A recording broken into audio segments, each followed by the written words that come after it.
Hey guys, a new patch just dropped for the first Ascendant, so let's take a look. I'll give my thoughts. Link in the description if you want to read it for yourself, and I'm going to skip over the unimportant stuff.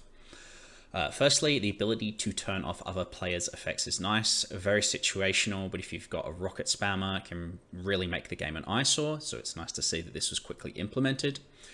They're also making it easier for players to notice when others are down. Since I never die in this game, it's not going to personally help me, but I'm sure I'll consider reviving an ally so long as it doesn't interfere with my farming.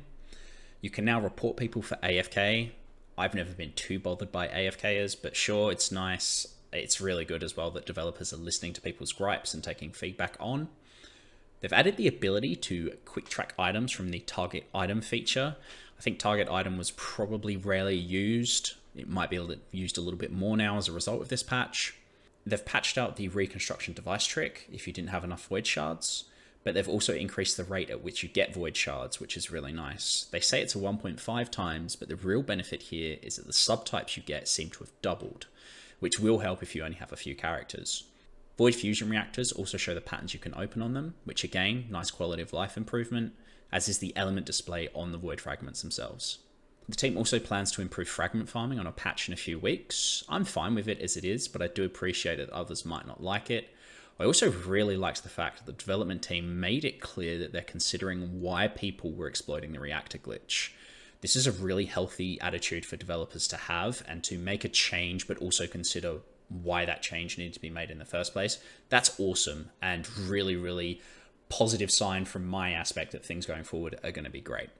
You can now register over 1,000 items for each one. Awesome. Pretty much enough said on that one. The limit was far too low and it was a pain. Bunny's evolution skin has been patched and now it only requires kills, not kills via electrocute.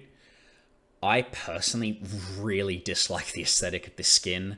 I'm interested being inside, not looking inside Bunny. Heart of the Fortress has been patched. Previously, this was incredibly difficult to solo because of the time limit. I actually quit the infiltration a few days ago because of this, so it's a relief that it's not just a skill issue on my part. Drops have been buffed in hard mode, allegedly with 50% better now. I jumped in game to farm Ambush Point for a few minutes. Anecdotally, I noticed more yellow modules and external components, but the big thing for me was the rate of code breakers that I picked up. I wouldn't be surprised if there was a 500% increase in their rates. These definitely won't be a bottleneck in future. Personally, I'd like to see them detail exactly what more drops means.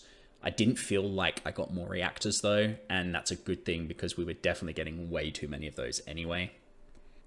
Stack limit increase is awesome. This probably didn't impact too many people, but I had shards and quantum crystals in my Lost to Found that I couldn't get rid of.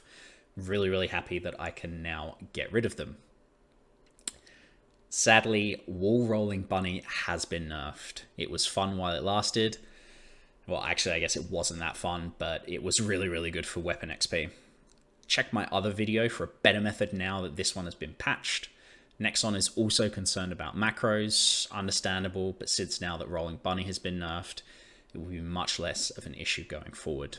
Note that I did actually go and check if rolling without impacting something will still give Bunny procs, and it does. That's really awesome, so this isn't going to affect something else that it shouldn't affect, if that makes sense. Fortress Outskirts has also been nerfed. You could cheese this by AFKing and get a huge number of monsters to spawn.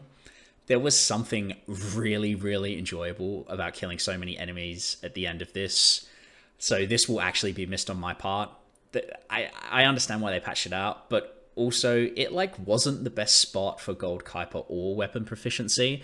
It was just crazy fun at the end to have so many enemies to kill, and if you were playing an AoE character, seeing all those numbers pop up and your game lagging as a result of what was going on, that was really cool. That's all the major stuff in this patch, guys. The next one will be on August the 1st, and allegedly that's going to include Ultimate Valby, Lunar, new battles, weapons, modules, external components, and skins. Thanks for watching. Remember to subscribe for more TFD videos in future, and be sure to give me your thoughts on this patch. Are you happy with what they've done? Personally, from my perspective, I think going forward, the company has shown that they're really willing to make intelligent changes, listen to feedback, and there's lots of things different here compared to other games that really make me think this has the ability to last for a long time. But yeah, we'll talk more about that. I think I'm going to do a video down the track where I make my recommendations for what I think they should change. And also what I think they've done really, really well, because there are some things here that are like awesome. The fact that they've made these changes so quickly and not in a way that like adversely affects the player.